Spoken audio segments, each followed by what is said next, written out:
Let's go out to Virginia and talk to the M-A-T-T. What's up, Matt? How are we doing?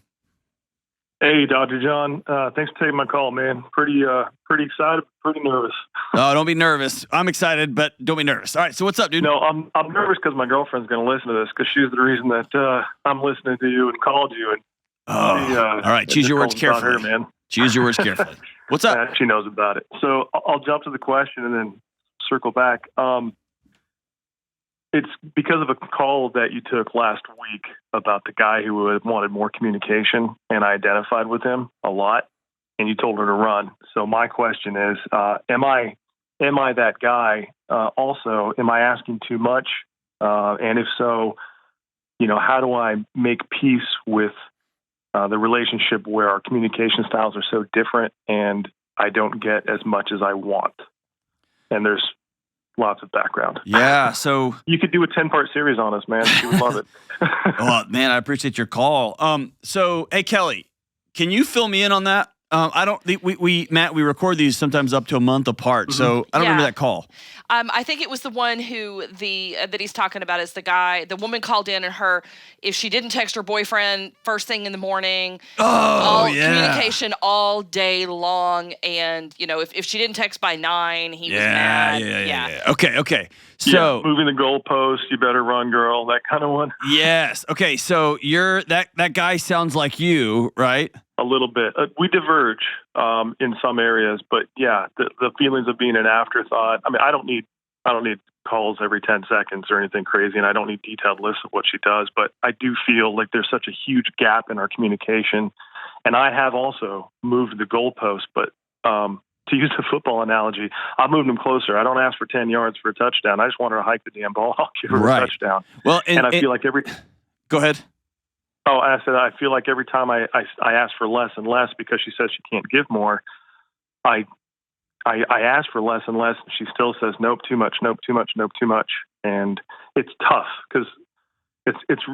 I don't want to be that guy who's driving her away and making her want to run, but I love this woman with all my heart, and I just love talking to her and hearing from her and that sort of thing. So it sounds like she's moving the goalpost back. Or she's moving the goalpost too. Let me just put it that way. Let me try to ask the question this way. Sure. Well, let me let you ask your question. What's your question? So it's if I'm asking too much, if I am being overbearing, we're both divorced with kids, live a town apart, and she has her kids week on, week off. I've got mine maybe a third of the time. And during those sometimes 7 to 10 days that we don't see each other, I really crave that connection, at least through the telephone, because we don't get to physically see each other much. And that's when it really feels like I feel like an afterthought. She even said extraneous at one point, and it was tough. I mean, I used the word first, to be very fair. But she's like, yeah, you do feel extraneous during those times, and I've just got the kids, and I'm dealing with them, and yeah, I don't have time for you. So what tough? Yeah, I mean, no, I don't think you don't sound like that other guy at all to me. Now, maybe you listened and felt that way, but I don't hear that at all. Why, when she has her kids, do y'all not see each other? So we used to. Heck, we were even engaged for 2 weeks a couple months ago. She's got a daughter who's 14 who's doing the classic "I hate mom because I'm a teenager and I want to kill myself when I'm around you" sort of thing. I mean, that's not really the classic. Seems like she's got a lot of struggles. But maybe not classic, but there's that angst between mom and teenage daughter, and then it's to the point where she was making suicidal ideations and even cutting, and it occurred right after our engagement because she's like, I don't want you guys to be engaged. I don't want a new life. And so my girlfriend called off the engagement after a couple of weeks because of that. Not only that, there's a Ramsey Solutions connection. I had a little more depth than she realized, and she's like, "Whoa, step back," And we're working on that. I'm on step 2. But what do you mean? Like she realized you finally came clean about you owe a whole bunch of money in debt? Right. She knew about student loans from law school and a little credit card debt. She knew that the firm that I'm about to leave has been really financially tough on me. and I didn't really disclose how tough it had been. So after the engagement, I gave her a spreadsheet and said, here I am. And she's like, ooh, that's more than I expected. But we worked a plan, to do it together. She's a financial whiz. She's just phenomenal. And I'm struggling. And that coupled with the daughter sort of, I shouldn't be going off the deep end, but the stress with the daughter, she's like, this is too much. We need to step back. Okay. So that's why I don't get to come around that often anymore, because it seems to stress out her daughter. Now her daughter's living with her ex-husband now more full time because of the stress. So I may be invited around a little bit more, but that hasn't happened yet in the last month. And so it's just tough. Yeah. Man, I'm just gonna give it to you straight. Is that cool? Yeah, please. I think these communication challenges and I'm all in, but wait, hold on, let's take a breather. Let me see the spreadsheet. All of this feels like theater to a much bigger issue in your relationship together. Okay. It feels like y'all are not nearly as close as you want to be. Yeah. And y'all are not nearly as far apart as she would feel safe. And so what happens is it's almost like two magnets that are turned the wrong way. Y'all just push each other away so hard. Pursuer distancer kind of dynamic. Yeah, it just becomes you've heard me say it on the show, it just becomes a dance where I'm starving, I can't breathe, and you're my oxygen. And then I can't breathe, you're smothering me. And she's using you as an excuse to, she's using distance from you as an excuse to make her alarm bells not ring off the hook, because she probably went through a gnarly divorce that was a mess, and she has a daughter that's chaotic. Dude, you can't let a teenager dictate your life. That young girl cannot handle the power of determining her mom's dating relationships. That's too much power to give to a child. She can't carry that weight. Well, you hit the nail on the head with the terrible divorce. Her ex-husband married the paramour, the mistress that caused the divorce, and moved her in right away. We suspect that has something to do with the resistance to our relationship. But like another interloper. But at the same time, your financial insecurity, your professional insecurity, you work in a very, very difficult job. Nobody calls an attorney because they're having a great day, right? So you enter into people's pain every day of your life as a way of being. And so you've identified her, your body's identified her as a cup of water, as your oxygen. And when you don't get it, man, you text more. Where are you? Why aren't you me? Am I just an afterthought? And it's that internal can't breathe. Like when you're underwater a little bit too long, and then the kid won't get off of you, and all of a sudden your body goes to full, right? And it just gets to that weird dance. That's it, 100%. That's what it feels like. It's a craving. Yeah. And so for me, I think the conversation has to be way, way beneath communication style. By the way, that language is so frustrating for me, not to you. I'm really grateful that y'all are identifying, I communicate this way, I communicate that way. It's super frustrating to me that those type of overly simplistic models are placed in the world, because they give people a relational out. What do I mean by that? Well, my love language is touch. Well, my love language is affirmations. And we just aren't compatible. And I just want to yell from the rooftops. That's just so stupid. There's nothing empirical about any of that. All of that changes over time. And if I'm in tune with my wife, I know that she likes to be hugged when she's hurting. And if she's in tune with me, she knows that I like it when she puts her hand on the back of my neck and says, hey, I'm proud of you. Like, we don't have to devolve into this. I don't do that kind of love language. I do what my partner needs, and vice versa. And so if y'all have different communication styles out of the gate, great. I don't really care. What does she need? and what do you need? Right? If Yeah. my Well, wife and needs it's me, shifted over time.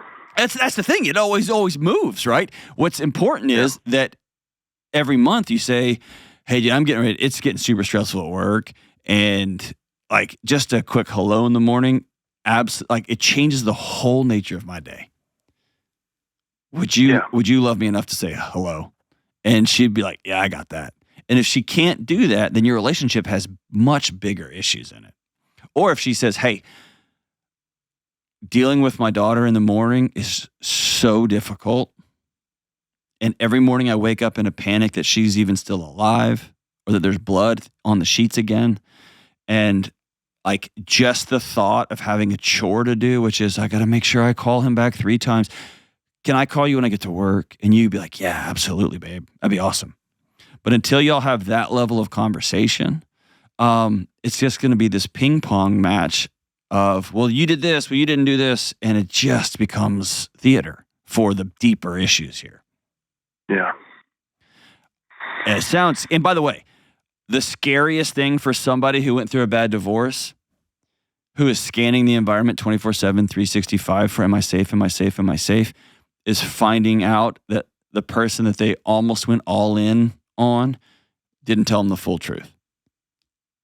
Yeah, no, I know that I was definitely wrong. That's a huge regret. Yeah. Yeah. Have you said that in that way? I don't know. I know I've apologized and said, I'm sorry I didn't tell you this earlier. I think it's deeper than that. I failed you. Yeah. No, I did. That's 100% accurate. That's awesome. And I failed in my last marriage. You know, it was my fault. So it's like, in what way? I stepped out on the marriage. Okay. I wasn't honest with my ex-wife that I was hurting and feeling unloved and feeling worthless and devalued. And I found somebody that made me feel good for a little while. Sure. And sure. I don't want to make those mistakes because like this woman is the light of my life. And I think when she said it before, when our highs are high, they're to the moon and back because we just, you know, we both have similar jobs. Like she's active duty military. I'm reserve now, but, you know, we've got we have so much common ground and just love food and I love to cook and she loves to eat and I do too. You know, it's so much is so good. It's intense. We both said that we fell in love the minute we walked into the coffee shop the first time we met, you know, and that's probably damn accurate. And it's been wonderful, but those lows are just, you know, to use that analogy of like the love tank just drains. And I just, you know. So let me ask you a hard question. Sure. You've done some dumb things. I have too. We all have. Yeah. But you've painted me a pretty clear picture of a guy that doesn't like himself. Why? I was afraid you were going to ask me that question because I haven't come up with the answer. I've been in therapy for 2 years trying to figure it out. And I can't, and it's hard. I mean, you know, I had loving parents, nuclear family, wonderful Christian household, great career in the Marines for, 25 years, some of it active duty, and have accomplished a lot. Became an attorney, just, a lot of things that I'm like, this is awesome. I've finally done it all. But that's a guy that's been running from hill to hill saying, oh, I have peace on that hill. And then you get to that hill and you're like, well, damn it, I went with me. There's peace over on that hill. And then you start running and dude, nobody can stop you. You can do anything.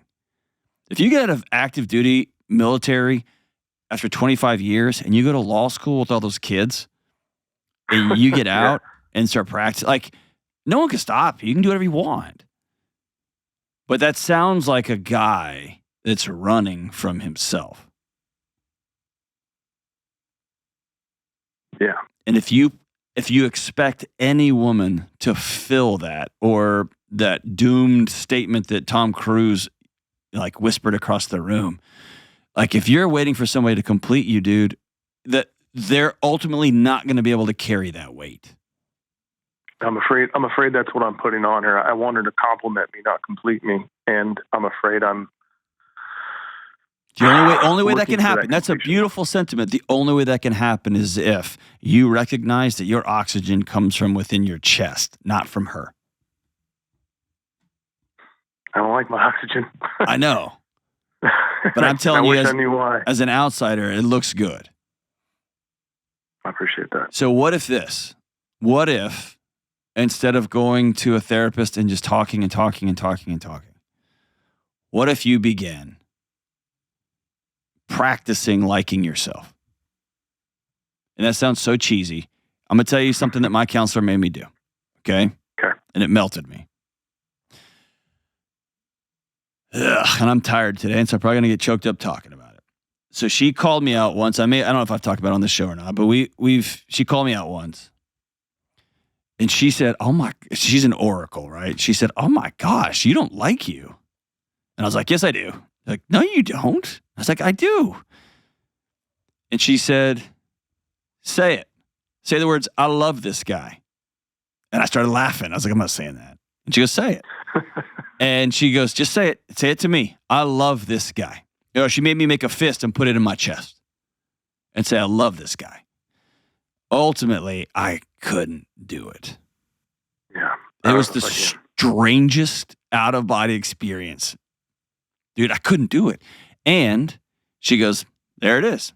She goes, "None of the rest of this stuff gets better. None of the rest of this stuff heals until you're okay with you. Because if you're not okay with you, everybody feels you trying to get something from them.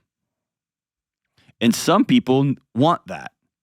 But that always ends up in an unhealthy dynamic. Other people, like my daughter or your girlfriend / fiance / girlfriend, their bodies sense it. And they feel like they're going to get dragged underwater by two big guys like us. And so they bolt, they bail, they back up. Yeah, I don't want that. I want her to, I want to love. Yeah, God, I can't even say it. Yeah, so exactly. So here's your homework. And it's going to be as cheap. Dude, I expect people listening to go, "Is that a 200-pound Texan talking to a former Marine, telling him to put his fist in his chest and look in his bathroom mirror and say, 'I love this guy' 5 to 10 times a day?" Yes, that's what's happening right now. But I want you to do it. And listen, when you say it, I want you to intentionally relax and drop your shoulders down. Because you can probably flex through it. That's what you've been doing your whole life. You flex through law school, you flex through basic, you flex through all your promotions, you flex through all of it. That's what you could do. But you can't flex through making some woman feel safe, especially someone who's already just been burnt to ash. That has to come from the inside out. And the only way that happens is if you admit, "I got to practice like being okay with me. I can't expect somebody to carry that." I'm just going to tell you on this side of it, it's healed my relationship with my daughter. It's healed my relationship with my son. It's healed my relationship with my wife. It's made me a general better person to be around, a safer person to be around. Because I'm not grabbing every person in my life and saying, "Hold me up, hold me up, hold me up, hold me up, hold me up, hold me up."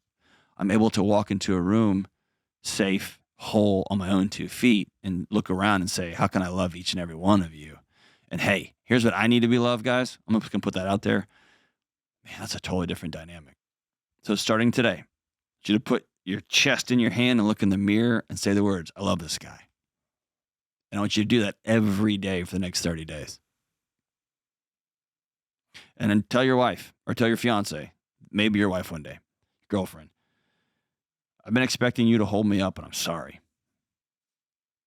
And whenever somebody can't hold me up, I get nervous, and then I get clingy, and then I go I start hiding things. I keep secrets. No more. No more. No more." Hang on the line, brother. I'm going to send you a copy of Building an Unanxious Life as my gift to you.